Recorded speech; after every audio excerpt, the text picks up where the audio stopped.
Because I came across a P2B old video that I think is a better response to one of the allies of APC that came out to say that P2B does not have the digital idea of the economy, that he cannot handle the economy because he does not have the digital ideology, that APC is on the right track. I believe I'll play that video on my channel many times, but I'll still play it again for you guys to know what I'm talking about. So I saw a video where P2B came out and explained everything this man said that he does not have idea of, even give an advice to the APC government on how to run their own government. Take a look, guys. Before I guys take a look at that P2B video, just as a reminder, watch this video, guys. So you, in terms of that, you did not, Peter Obi did not convince you enough about how practical. Him and his team, I don't think, had practical ideas about the digital economy or even the expertise to run these things. So the issue of production that he was advocating for. Well, he's advocating manufacturing. We're never going to compete with China. I think it's very important for everybody to understand that we cannot be competitive in agriculture or manufacturing because we simply lack the infrastructure, period. And I think we should just stop barking up that tree. There's just no way that we're going to produce more than China produces. It will always be cheaper for us to buy from China than for us to produce it in Nigeria.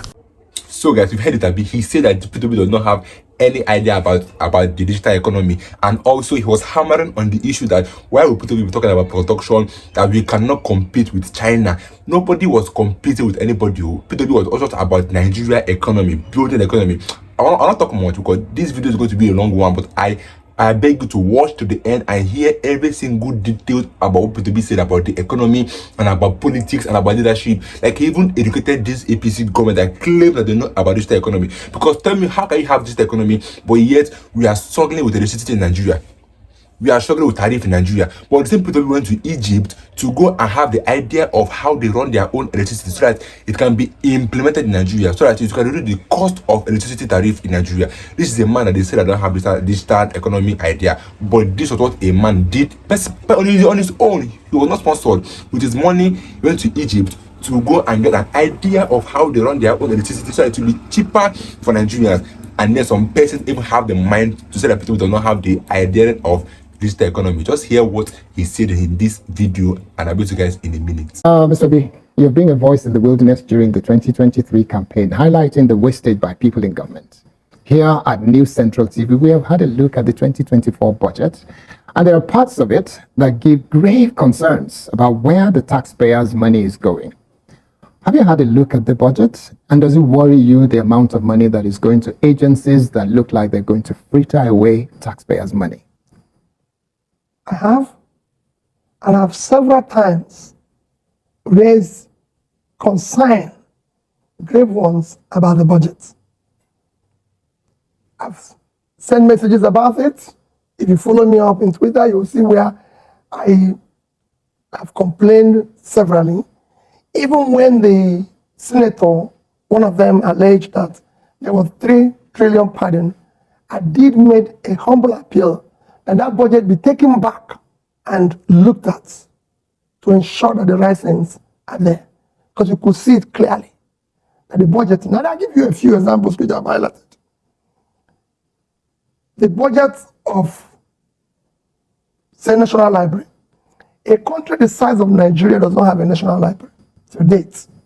We have the National Assembly trying to build its own library for about 15 billion naira.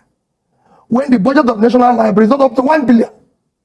That is where the whole nation, and I'm sure the amount of their own library, cumulatively, if we put all the universities together, you have budget of, again, National Assembly Clinic being 15 billion naira.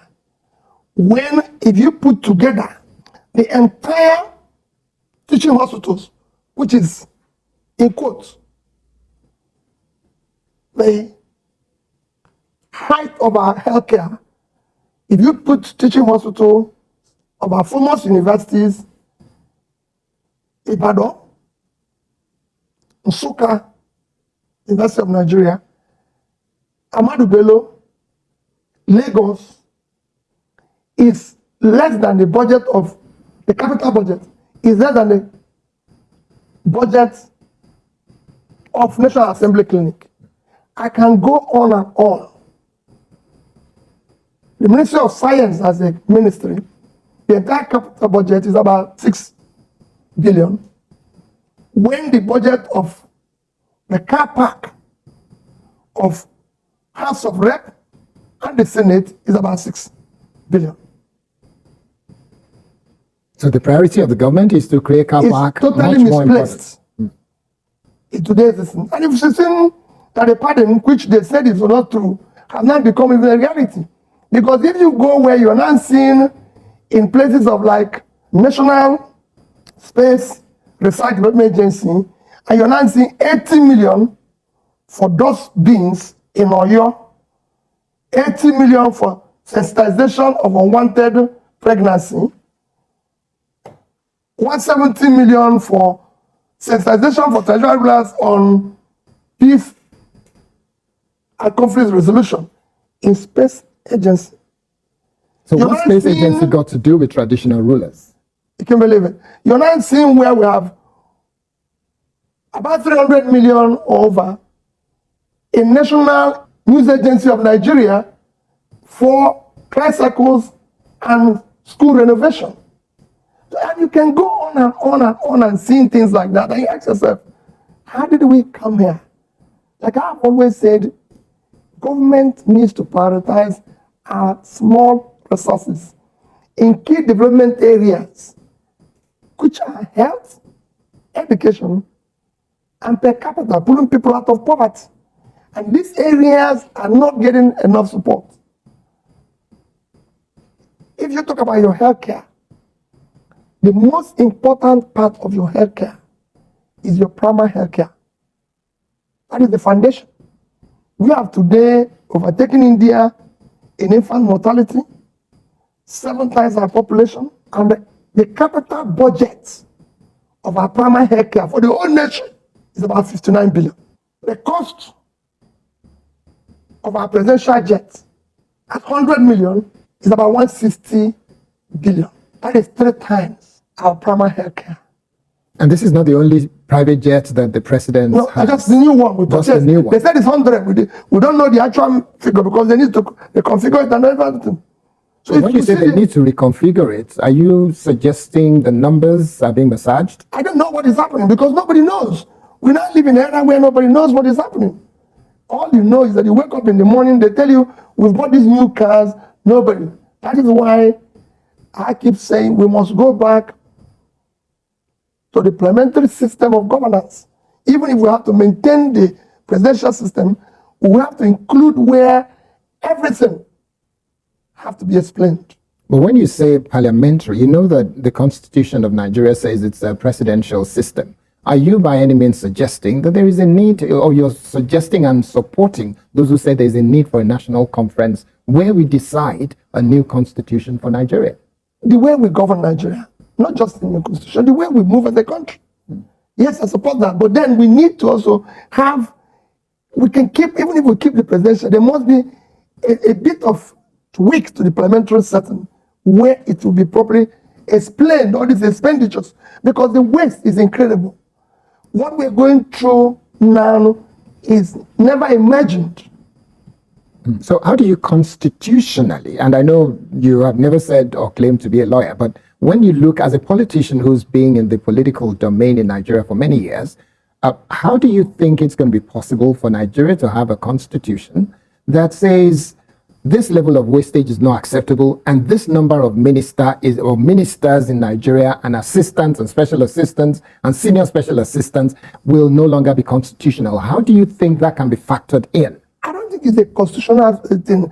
I mean, constitutional government, because constitutionally now, what we have is not what it should be. The constitution says 1 minister per state. So 36 ministers. We have 40 something. So it's not a constitutional thing. Should that be It's a adjusted leadership- to maybe about 20 or even It's- 16? No, it's a leadership problem. It's a leadership problem. It's getting leaders that are conscious of the fact that our resources has to be prioritized in key development areas that makes a difference. It has nothing to do with it. Yes, we need to tweak the constitution for what I said earlier. But today what you need is, you need competent leaders that have compassion and are dedicated to prioritizing the resources of the government to key development areas which are health, education, pulling people out of the, securing the country, making sure things work. The cost of governance and the waste today is criminal and unaccepted. Nigeria has more federal ministers than the United States of America. How do you begin to comprehend and understand why we need so many? Would you suggest that if you were to become the president of Nigeria at some point in the future, you will definitely reduce the number of ministers to how many? How many ministers do you think Nigeria needs? For me, I will stay within the constitution. But I can tell you the cost of even keeping them and the waste across all the government will be drastically reduced. So forget about what the constitution says. If you were to have your way and you were to use logic and simple common sense, does common sense say that we need 36, despite the fact that the constitution say it's 36? Do you think we need 36? I have to look at what they are going to contribute. I have to look at their productivity. What is it they're going to do? Just like I always said, it is just not the number of people. What are they doing? If they're required and they have something they're doing, yes. But that what they're doing will be measurable. People have to feel it and know why they're engaged. Okay, what I'm really trying to pin you down to tell me is, if you have your way and you have executive order that gives you permission to choose how many ministers you want to work with, would you like to have 6 or 10 or 20, or just say 36 is the number, I am happy to work with 36? Thank you very much. I won't tell you exactly what I'm going to use here, but I won't go beyond the constitution. So what do you say to the current government that has gone beyond the constitution by having more than 36 ministers? They should stick to the constitution and do the right thing, because that's the basis on which they're governing. That is what they sworn oath to keep. The oath is to respect and keep the constitution. So you live within it. That is actually the essence of what you're doing. So would you call the action of the current government and the support that they've got from the National Assembly, would you describe it as illegal and unconstitutional? Yes, it is. Because you're not working with the constitution. You have to work with the constitution. That is your Bible. That's what you swear an oath to keep. You cannot swear an oath to obey this and do otherwise. It's the same thing that is happening. Whether you're talking about issues of mismanagement of resources, corruption, everything, you're going out of the oath you swore to uphold. Okay, so let's move on very quickly, because I know we have very little time to go through all the issues that affect the state of the nation. Now, the budget in Nigeria in the last 8 years has consistently been very low on investment in the area of agriculture. You spent a few days recently in Rwanda, and a paltry sum of 1.5% to less than 2% of our budget is going to agriculture. That provides about 20% of the GDP consistently over the last 10 years. What is your feeling about this, and what kind of number do you think this government should be looking at in terms of percentage of the 23-25 trillion naira that is being budgeted for the entire nation? How much do you think should be going to agriculture, and why? Well, you were even generous to them to say it's about 1.5. I don't think it's about 1.5, because the budget of agriculture this year is 362 362.9 billion, 363 billion, and the entire budget is about 28 point something, so it's about 1.3 trillion. So we're generous by giving them more. But for me, let me go back to my position on agriculture. It's to say that the two most critical area in Nigeria that is actually giving us the crisis is personal insecurity and food insecurity. And by solving food insecurity, you would have done a lot in dealing with personal or human insecurity. Because today, from all records, you have 38 million people on the verge of extreme hunger. And you have huge number of your poverty capital of the world. So by going to deal with food insecurity, you're going to invest in agriculture, which will solve hunger, which is one of your biggest crises today, being 109 out of 120-something countries measured hungriest country. You're going to solve your hunger, You're going to create a good job because you've seen it as the biggest in terms of GDP contribution. It's actually the same thing in employment. So you're going to solve issue of unemployment because it's going to employ more people. It's going to help you, your industries, because they have raw materials to process. The entire value chain is agriculture, processing, marketing, and of course, till it gets to the table where people eat. So you're going to be dealing with that entire value chain, which will create jobs. It's going to help you to deal with the issue of inflation, because the biggest contributor to inflation today, negatively, is food inflation. By having more food, you're going to bring it down. You're going to be saving money you use in importation of food products, again helping your foreign exchange stability.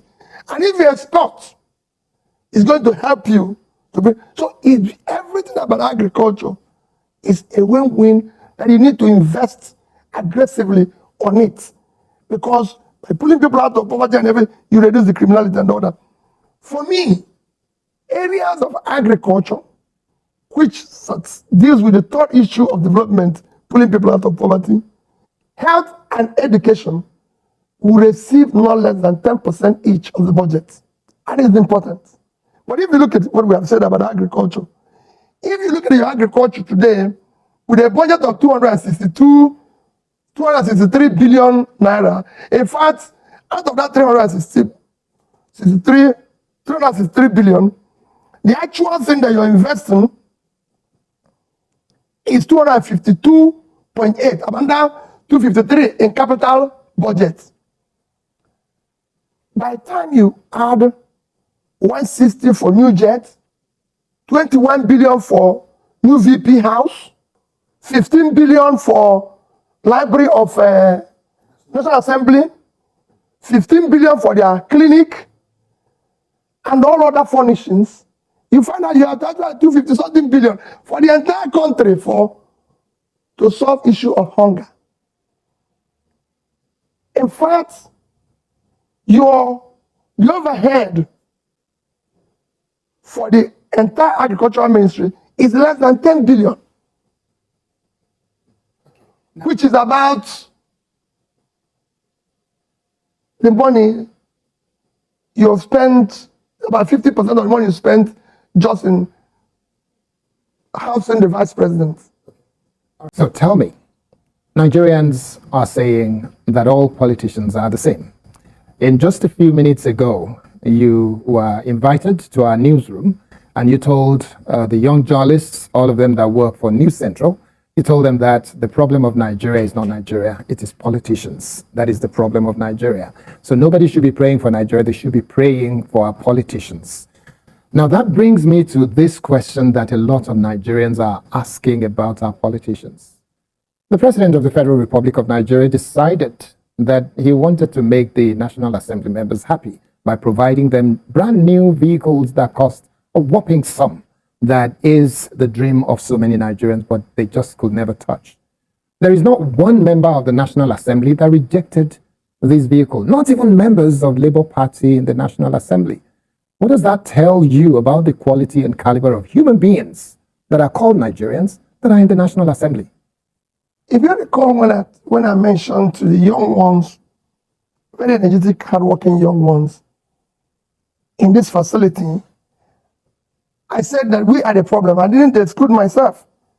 I said we, the politicians, are the problem. I didn't exclude myself. And I was discussing with somebody yesterday, and I said to him, I read philosophy. And in philosophy, there's a topic called syllogism. And it says that when you have over 75%, you can't generalize without committing fallacy of generalization. In Nigeria, 95% of the politicians are the same. So the 5% remaining is very negligible. What we are saying is, how do we get one that will say, okay, I've had somebody confront me and said, okay, Peter, you wasted energy and time and you saved money. And when you were leaving government, you left huge amount of money. So tell me, which price did you get from doing that? Every other person took money and they are enjoying themselves today. You said you don't want to take the pension given to you as governor. So what difference does it make? You would have had a house in Abuja, a house in Oka, government is maintaining you. So it is a general thing that we all agreed. That's why I always say, this is a criminal entity, hijacked by criminals. The only way it can work is to dismantle it. But I know that if you have a leadership that can govern with determination, it can dismantle it. I have been a state governor, and I know what you mentioned with National Assembly is not the buying of the vehicle, but the impact on the society is far worse. Tell me how you can have the National Secretary of National University Commission recently said that Nigerian universities are in urgent need of PhD holders. I can't ask myself, who wants to be a PhD holder? If you become a PhD holder, you're employed as a graduate assistant level 2 or so in university. Your salary is 150,000 naira. Let me be generous and give you 200,000. That means in 1 year, you earn 2.4 million. Let's say it's 2.5 million. 2.5. If you decide as a PhD holder with 2.5 million naira annual salary to buy the car they've given to somebody whose only qualification is secondary school, it will take you 64 years. So what do we... Why would anybody want to be a PhD holder? The level of criminality amongst our politicians is a disincentive to people who want to study. When we talk about corruption, the reason why, because this is corruption, the reason why it is bad for society is that corruption kills entrepreneurship. Nobody thinks in a corrupt country. I say it every day. Why would I work hard to create a business and suffer to grow the business when I can make more money from being a politician? So you don't see people struggling to build business. Corruption kills professionalism. Why am I going to work hard to MPhD, research to be a professor? Because what I told you now, for a professor is double the salary, 400,000 if he's paid. Why would I struggle to be a professor? In fact, if you're a professor, your salary, like I said, is 400,000 monthly, 4.8, so call it 5 million annually. For 4 years, without spending your money, you earn 20 million as a professor. 1 month salary of National Assembly member is 21 million. Why do you want to be a professor? So corruption kills enterprise, kills professionalism. So would you advise the president to do what he has done to the Supreme Court by increasing by 300% all university professors? For me as president, we're going to dismantle this criminality. Everybody have to come at the same level and we discuss the future of the country. And I say it is not that this is something that is verifiable. I was governor of a state. I was impeached within 6 months. You know that. Of being a governor. And what was the problem? My own office as governor, there was a budget to renovate my office because it was burnt. The budget to renovate it was 298 million. I spent 42,300,000. That was my number 1 offense. Number 2 offense was that in my lodge, where I lived as governor, the entire budget, it was also burnt because they had a crisis before I came in. The budget to renovate the office was 486 million. I spent 81 million in doing everything. That was my number 2nd offense. The 3rd offense was that I was saving money. Everybody knew. You can go to Souk and verify. When I became governor, no permanent secretary in Anambra State had a car. No judge had a car. And I said, no. I went to Pijo. It's still on record that I bought the highest number of Pijo ever bought by government. When I was governor, I went there and said, supply us 50 vehicles, 406. And in my first year, for 4 years, the vehicle I used as governor, it was 406. Permanent secretary, everybody was using the same car. 406 for the 4 years. In my first term, you can go, these are things that you can go and verify. And we shut down the office of First Lady. Because they had more money than some of my ministries. I said, hey, wait a minute. What is this? Nobody voted this woman. It's my wife. We love her. We live in the same house. But he didn't campaign. Nobody voted for her. He should have had her own convoy, even with ambulance and everything, creating additional confusion that was not supposed to exist. We shut it down. Let me go back to the budget that was initially proposed as 27.5 trillion, while 28.7 trillion was passed by the National Assembly and signed by the president. Who do we blame for those situations where we are bleeding money for every questionable things while our debt continues to skyrocket and we're struggling with high fuel costs, high food costs, high inflation, and people are saying we're hungry? Where do we put the blame? Squarely on the man who is in charge. President Bola Ahmed Tinubu. Period. Nobody else. He's the man voted for. He's the man they declared the winner. Why did you say they declared him winner? Well, that's it was declared the winner. Okay. Yes, that's honest. He is the one who is responsible. No other person. That's why I told you I was impeached. Because I was the man they elected. That's why I can abolish First Lady office, abolish everywhere, and determine that I'm going to change this place. And they can do that. Look at our debt rising irresponsibly. There's nothing wrong in borrowing. Borrowing for any government globally is accepted. People make reference with every other country today.